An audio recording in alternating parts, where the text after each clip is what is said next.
শিরোনাম, social media থেকে মাগুরার সেই শিশুটির ছবি সরানোর নির্দেশ। এতক্ষণ শিরোনাম শুনলেন, এবার বিস্তারিত। মাগুরায় ধর্ষণের শিকার শিশুটির সব ছবি সামাজিক যোগাযোগ মাধ্যম থেকে সরানোর নির্দেশ দিয়েছেন হাইকোর্ট।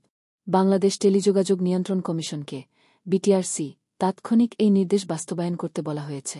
রোববার ৮ মার্চ সকালে বিচারপতি ফারাহ মাহবুব ও বিচারপতি দেবাশিস রায় চৌধুরীর হাইকোর্ট বেঞ্চ স্বপ্রণোদিতভাবে এই আদেশ দেন।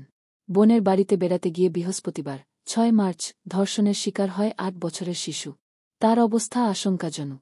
গত শনিবার রাত থেকে ঢাকার সম্মিলিত সামরিক হাসপাতালে সিএমএইচ তার চিকিৎসা চলছে।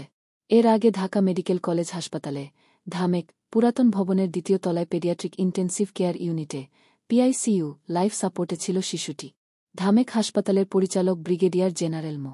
আসাদুজ্জামান জানিয়েছিলেন, শিশুটির অবস্থা খুবই সংকটাপন্ন।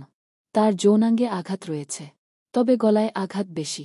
এদিকে শিশুকে হত্যা চেষ্টা ও ধর্ষণের অভিযোগে ৪ জনের নামে মামলা হয়েছে।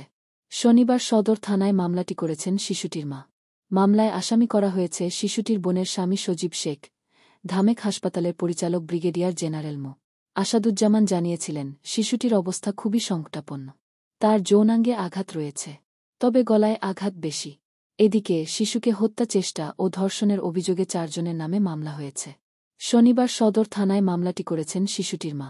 মামলায় আসামি করা হয়েছে শিশুটির বোনের স্বামী সজীব শেখ ১৯, সজীব শেখের ছোট ভাই রাতুল শেখ ১৭ ও সজীবের মা জাহেদা বেগম ৪০, বাবা হিটু শেখকে ৪৭।